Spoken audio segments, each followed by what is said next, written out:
here is singer-songwriter, broadcaster, audio-video artist, entertainment agent, and your host. It's the master storyteller himself, James Kevin O'Connor. Hey, hey, hey, it's a beautiful day.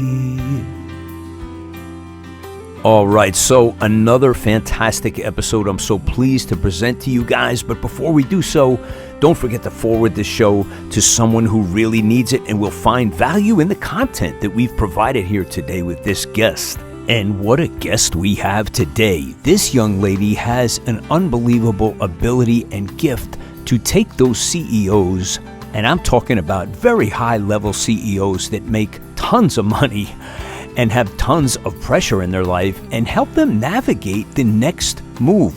What is the next move? Sometimes that is the question. Is it personal? Is it business? Is it a combination? Well, she creates a safe and secure place for them to navigate their next move on their journey. She is also an incredible mastermind master. So you better strap up your seatbelts because we're taking a ride today to Salt Lake City, Utah to hang out with Brooke Casanovas.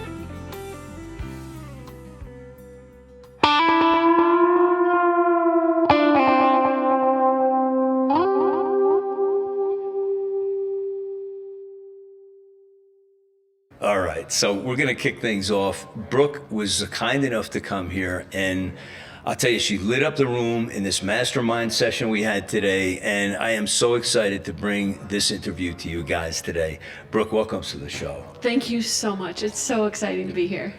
So you shed so much light on the world, which I know very little about, and what Brooke does is take high-level CEOs and helps graduate their progress. And we're talking about people from earning $3 million up to $90 million, somewhere in that neighborhood, and helping them walk into the next experience that they are ready for, or sometimes ready or not, but her skill is to get them ready. So, Brooke, tell me, how did you get into this world?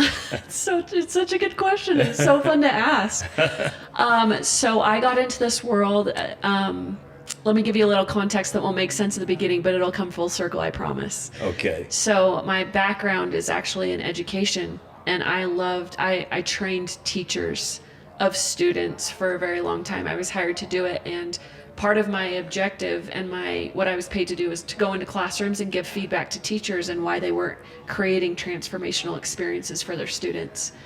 And as part of doing that, I noticed when the students were bored, and I noticed what students were checked out, and I noticed what students hadn't identified their motivation for being there. And there were methodologies that I learned and trained on in order to fix that. So it wasn't that they were learning things, but they were actually changing through their learning. And after that experience of being hired to do that in an organization, I then went on to get a master's in organizational leadership and change. And what I thought I was going to do was go into corporations and train CEOs on emotional intelligence and how to do this and create the same environment and train their leaders, their C-suite leaders.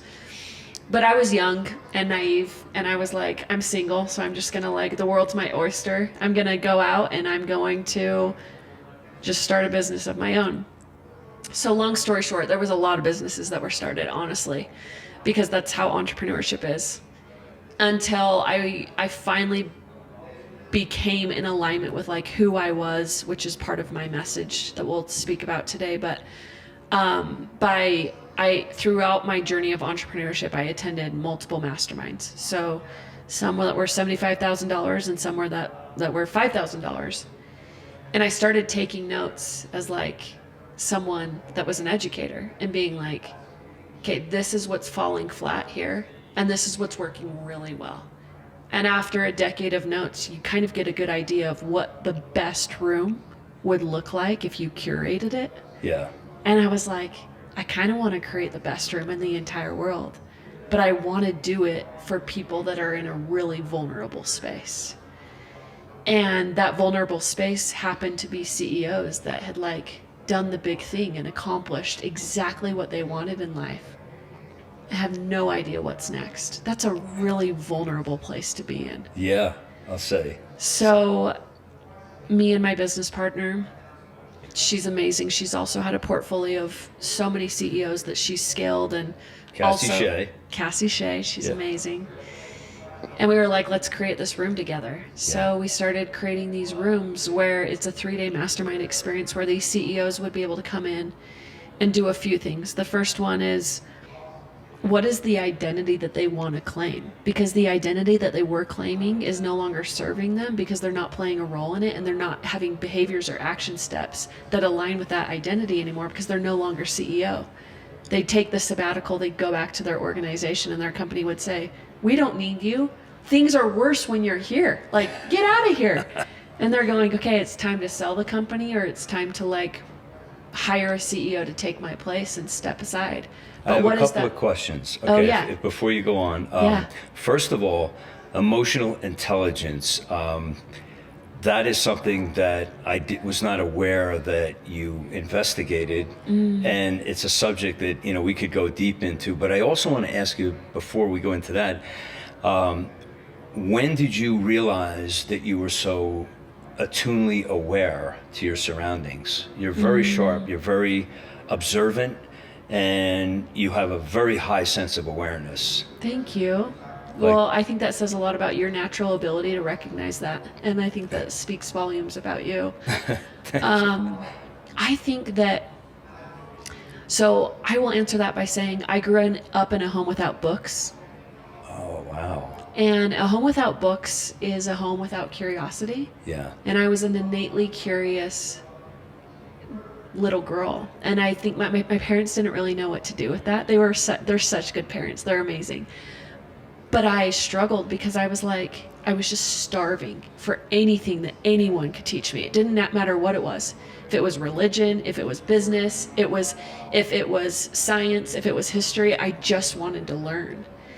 And I think that because I just wanted to learn, I approached every relationship I had with a unique investment in an individual that no one else offered. Instead of talking, I loved listening. And instead of like being the sole person in the room that everyone was focused on, I wanted to make the room about someone else. And instead of being on the stage, I was like in the seats. And I think, you're doing that to this day, a whole different level. Yeah. And I just think that it started young with an innate curiosity that I didn't know how to channel, and now I know how to channel it. And I think an awareness comes by recognizing that you're not the only person in the room that needs to be served, and like leading first by giving instead of expecting everyone to give.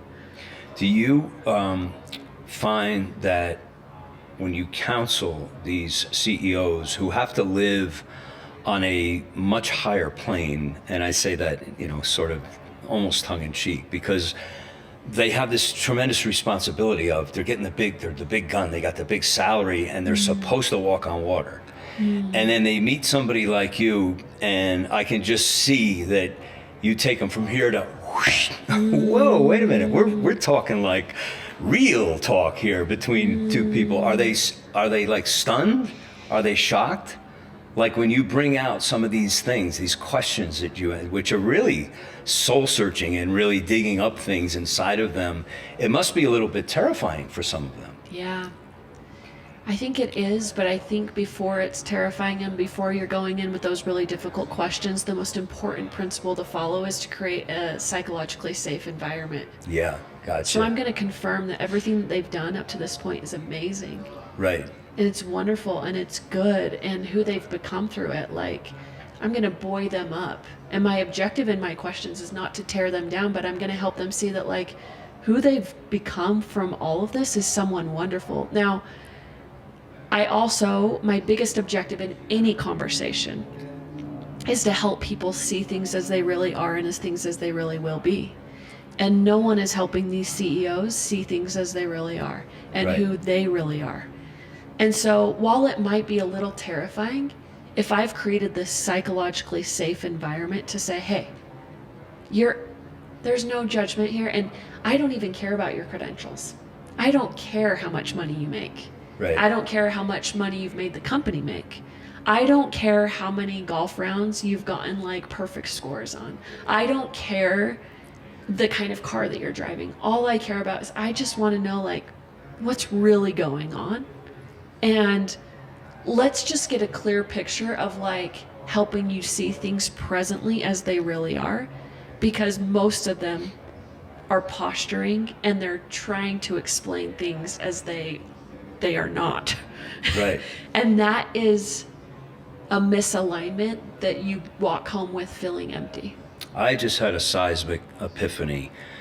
There's no one else for them to go to except you. You know, it just hit me because it's like, you know, they have to keep up appearances no matter what they're struggling with, and they can't really go to anybody who's the reporting to them with these kinds of things that are sort of deeply personal. It's so true. And maybe at home they can't do it either. The spouse may not even get it. Yep. So how do you, I guess the next question is, how do you get into their world and build trust? Yeah. You know, I think one of the first questions I ask that I think kind of is a pattern interrupt for their life is I say, before you tell me what you want, and I know that's a hard question that not a lot of people can answer, especially in terms of times of transition. I say, I want to know if you can tell me, is there anyone in your life currently that holds the space for you to declare what you want without any judgment? And how do they usually respond? I don't have anyone. Yeah. Okay, so just tell me about that. Tell me why you don't have anyone and what kind of like starvation has occurred in your life because of that lack of connection and that lack of white space that someone else can hold for you without any agenda or any judgment and support you in what it is that you want to do next. That's in perfect alignment with who you are. And it's amazing what they say, but they don't have people. You're exactly right. They don't have people. And I don't want to be their spouse, and I definitely don't want to be their therapist. Yeah. But I can be someone that is a witness to what they want in their life and helps them and holds them accountable for the blueprint to get there. Wow. Tell me about the first win that you had that like put you over the moon, that you watched this thing happen and it was your wisdom that helped them get to where they were going. Such a good question. See, your EQ is through the roof. It's amazing. Well, it wasn't the first experience, but I had a really touching experience a couple weeks ago, if you don't mind me sharing. Yes, please. Because it's really fresh. Yeah, great. I had, I think she's 24 years old, so she's pretty young. She might be 26. I think she's 26. She's pretty young, and she came to me, and she invested in this mastermind. She's in the middle of transition. She built a company in 3 years up to $20 million. Wow. At 26 years old, like what 26-year-old can you say you've actually witnessed do that? And I was just like, so this is so amazing. I'm so excited to have you here at this mastermind. Like, I can't wait for you to contribute to this mastermind and help these other entrepreneurs and CEOs. And she said, yeah. And she kind of was like sheepish. And I was like, tell me more about that body language that I just saw. Like, I didn't see like a passion and excitement for you to like go and help someone. Why is that? And she said, well, I don't know. I guess I don't really identify as like a CEO or an expert. And I'm like, I'll just say her name's Sarah. I said, Sarah, like, you have built a $20 million business by yourself with your team that you've managed in 3 years. How are you not an expert? And she's like, I don't know. I guess I haven't been in the right rooms, or I don't think people treat me like that. I said, what do you mean? She said, I had a consultant come in last week that told me that the reason that my business would literally be its own downfall is if I remained in the seat of a CEO, because I put the gas on and then I slam on the brakes, and I put the gas on and I slam on the brakes. And I said, well, I don't think that consultant has even seen, does he know that you built this in 3 years at 20 million and that your profit margins are more than 30%? Does he know that? And she was like, no. And I said, well, I'm here to invite you to claim a new identity. And that identity is that of CEO and expert. You know exactly what to do and exactly what has gotten this business to 20 million. And she said, well, Brooke, maybe I don't. I said, what do you mean? Maybe I don't know actually what I did to get there. I said, this is going to be really fun then. He said, I want you to sit on this couch and everyone is going to be a witness to this. So this mastermind, I sat her down on a couch and I had all the participants in order to help them get value out of this experience. So it wasn't just me and her talking, but them too. I said, anytime Elise says something that you know if you implemented would change your business and put in more than $1 million in your revenue, I want you to write that down. And I don't want you to write down any good quotes, any sexy quotes, or any feel-good quotes. I only want you to write down the thing that if you implemented today would make you $1 million from her zone of genius. They were like, got it. So I began this interview, and I would like to say, and maybe this is coming from some ego, but I was very proud of it, that it was a better Oprah interview than I've ever seen. All right. Slamming one home. It was like my zone of genius, you know, asking the questions. Like, if you get Brooke to be paid for being Brooke, what's she doing? She's asking questions. Yeah. So I said, and you so identified that because of your curiosity factor. Yes, like, you're exactly right. Yeah. It's like, I'm home. Yeah, I'm This home. is like, you know, you could be my sister or my daughter, whatever. Yeah. You know, it doesn't matter. So I sit her on the couch and I'm like, okay, Sarah, like, let's talk. It was a 45-minute conversation. And I did 10-minute increments where I'd stop her. We'd talk about what got you to 2 million. Okay, now what got you to 5? Now what got you to 15? Now what got you to 20? What were the barriers? What were the obstacles? What were the things that you felt like, whoa, you were in flow with? Things that you didn't feel like you were in flow with? How were you treating your employees? What were the systems that you set up? How did you set up those systems? What was the beliefs behind these systems? What was your narrative waking up every morning? Like, all of it. And 10-minute increments, I'd say, okay, Sarah, stop. Then I'd look at the audience and I'd be like, okay, so what's the $1 million thing that she just taught you that will literally change your business overnight if you implemented it today? All the hands rose. And by the time the interview was over, I said, okay, I had Cassie in the back. And Cassie was listening. And I said, Cassie and I, through me asking the questions and her listening so well, I said, Cassie, what's the framework that you came up with that got Sarah to her $20 million company? She gave a 5-step framework and then created a business model for her that if she consulted and did this for other companies, she would generate $40 million in the next 12 months. Oh my God. And Sarah walked away that day knowing that she was an expert and that someone held space for her to recognize what she did and how she did it so well and how she could go back and resell that in a time of transition. Wow, what a story. And, you know, the money is wonderful, but that wasn't the win. No. It was her realization who she was and her capabilities, you know, that you brought out with the help of Cassie. I forgot what the Speed Twins, did you call yourselves? That was so cool. The Speed Sisters. Her and Cassie, the Speed Sisters. Cassie, that is awesome. I want you to tell me about what you love to do when you're chilling. When you just want to relax and get away from business. Oh my gosh, it's such a good question. Yeah. I'd say 3 things: kids, NBA, and people on my couch. So I love renting my kids, my friends' kids. I think kids have like an innate curiosity about life that really fuels me and changes my heart. And the MBA, because my number one value is economics, so I always like anything with numbers, so the MBA just makes sense in my downtime. Right.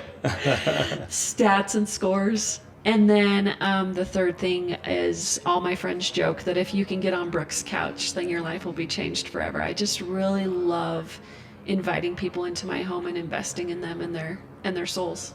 Wow. And I had the pleasure of meeting your husband. I'm so sorry I forgot his name. Josh, how could I forget? Yeah. And I love this. He's got the NASA logo on his shirt. I immediately zoned in. I said, oh, that's cool.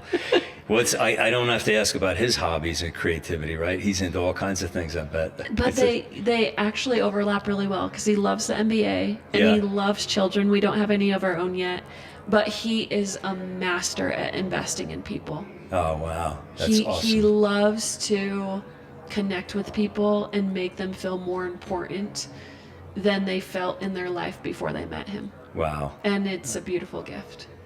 God bless you. How long have you been married now? So we're actually newlyweds. It's kind of fun. We've only been married for 8 months. I had a feeling, and that's so wonderful. Such congratulations. Thank you. Okay, now as we're wrapping up, Brooke, best place for people to connect to you, anybody who wants to reach out, and especially those CEOs out there who you don't have to worry about, your bravery anymore. She's right here. So what could we give them to link up to you? Yeah, so our website is powerhouseleaders.com. Powerhouse Leader without the S, powerhouseleaderhq.com. Okay. So if they go there, they'll find access to us, and that's where you'll find the ability to look for what we do in the rooms and how they can be a part of the mastermind. And also, I want to congratulate you on the podcast that is coming soon with you and Cassie. Yes. And I'm really excited about that because I personally feel like you guys are going to dominate that space when it comes to your subject matter. Oh, yeah, I think it's going to be amazing. Thank you. I can't wait to have you on. Oh, I'd love to. It'd be an honor and a pleasure. It's going to be a blast because your zone of genius and how you cross between what you're innately good at and what you love doing and getting paid really good money for is something that will change the world and bless other people's lives, and it already has. So I'm excited to expose my audience to that. Thank you. Yeah. Brooke, it was an honor and a pleasure. And in closing, I just want to wish all of God's blessings on you, Josh, your children that are coming soon, and your career moving forward. Thank you so much. Thank you for being here. Oh, so loved it. I know you guys had a good time today hanging out with me, and please check out the show notes and support the artists that we put on this channel for your enjoyment. Hey, if you need coaching, I'm your man. Go to the links in the show notes, calendly.com/Dharmic, and you can take a ride with me and we'll see if we're a good fit together. That's a wrap for me today. I'm your host for Podcasting Your Global Career. So until the next time when we meet again, I'll either see you on the socials or I'll see you from the stage. Ride on, baby, won't you take a ride with me? Ride on, we can untangle all the mystery. If wishes were windows, I'd open one and find that freedom is really a simple state of mind. So ride on, baby, won't you take a ride with me? Ride on, we can untangle all the mystery. Ride on, baby, you and I can find the key. Ride on, we can unlock each other's destiny. I taste the breeze of freedom, it's tingling on my tongue. You and I out on the road will stay forever young. We'll stay forever young. So ride on, baby, won't you take a ride with me? Ride on, we can untangle all the mystery. Ride on, baby, you and I can find the key. Ride on, we can unlock each other's destiny.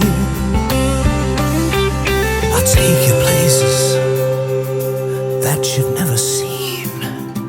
I'll take you places that you never dreamed. I'll take you places that were pictures in your mind. I'll take you places beyond the reach of time.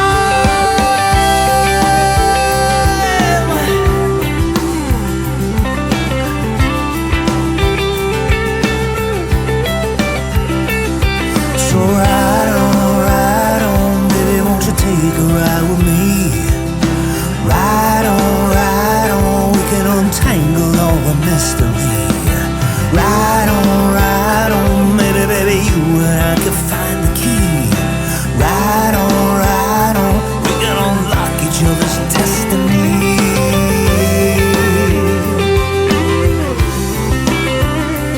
So won't you take a ride with me? Come on and take a ride with me. Want you to take